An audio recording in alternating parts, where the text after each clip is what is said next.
So this, we saw in the earlier videos how the excavators were digging roads to the villages, and it also showed the similarities with my country. So it shows that although we live in different parts of the world, sometimes we face similar challenges. So I wanted to share some of the experience from Central Asia. Next slide. Oh, yeah, we have a clicker. Yeah, thank you. And before that, I have a prize to somebody who can answer this question. This is a brief quiz, please, sir. Who invented the algorithm? Yeah, go ahead. Who did? Sir, I don't know if it is correct. I think it's Al-Khawarizmi. Excellent. Please.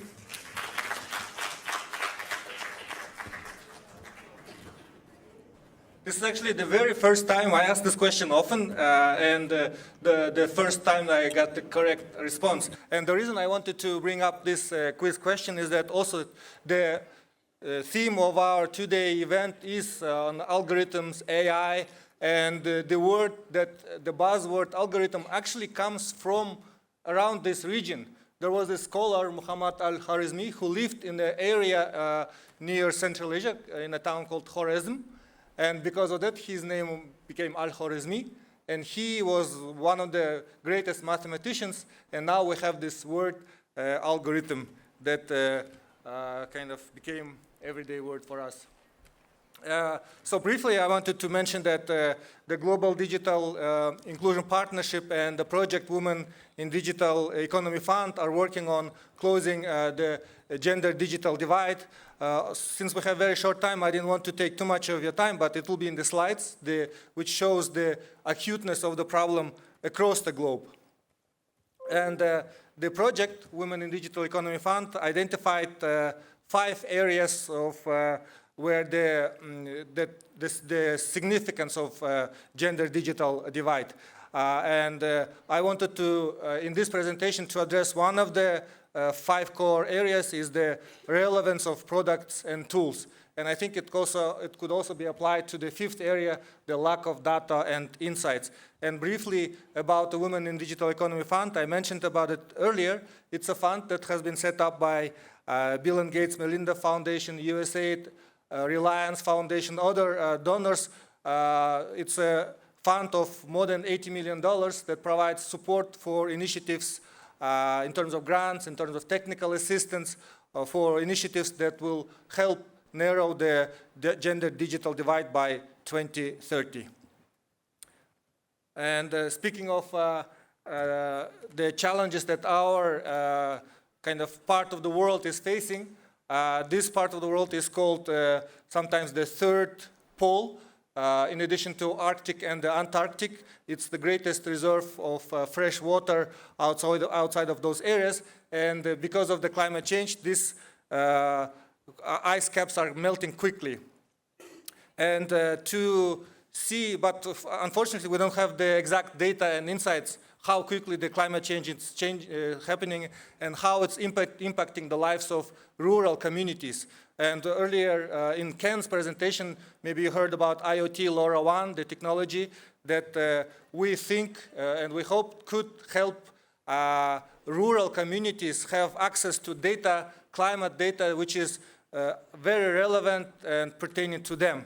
And IoT, maybe you know, it's Internet of Things, and LoRaWAN means long range, wide area network communication technology. And this project became possible thanks to the support of research funds from ISOC Foundation. And we have colleagues here at the CNX event as well from Internet Society Foundation.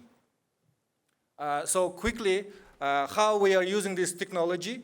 We are testing if this IoT LoRaWAN can be used at the same time together with regular stationary weather stations, which can be really expensive. You need to have people to monitor them. You need to have access to electricity and internet, whereas IoT LoRaWAN can resolve many of these issues, and thus you can put them anywhere you want, high in the mountains, in glacier lakes, under the water.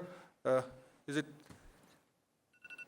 It's my time is already up very quickly, so maybe I'll just go through quickly the slides, how we were using it. So first we put it in the place where the actual weather stations are sitting. to make sure that the data that we are collecting actually corresponds to the data collected by big stations, and which it does. Also, we are putting these sensors under the ground to be able to monitor if landslides, if we can predict potential landslides by measuring moisture and temperature under the ground. In Kyrgyzstan, because we are a mountainous country, we have many mud flows and floods. So we are testing in the mountainous communities if we can measure how much water is accumulating in mountainous areas, and is it possible to predict that mud flows can happen. And also, you saw on the slide, we have many glaciers which are melting quickly, and thousands of new glacial lakes are appearing in the mountains. If they burst, they can be really catastrophic and deadly. So we are climbing in the mountains and installing these sensors in those areas. And luckily, because we don't need access to the internet, we can put them in very remote locations. We are putting solar panels to feed the gateway, which collects data from thousands of sensors around this area that can be installed. And finally, you can also use this kind of technology to monitor wildlife. And this area, the third pole area, is actually area for the snow leopard. And this is one of the kind of very endangered animals, which we hope with new technology we can help save. And this is just a dashboard which is showing the real-life data from these sensors. And this data can be projected to your smartphones. So people living in the villages can see what is the climatic situation in their particular location and make use of this technology. And this is our partners that have made this project possible, ISOC Foundation. We are working with colleagues in Italy called International Center for Theoretical Physics. Maybe you've seen the movie Oppenheimer. Oppenheimer actually worked in this International Center for Theoretical Physics. So these scientists are working in Africa, Asia, in the Pacific, testing this technology. So we'll be very happy to share the knowledge with interested participants. Yeah, and thank you for your interest in the presentation.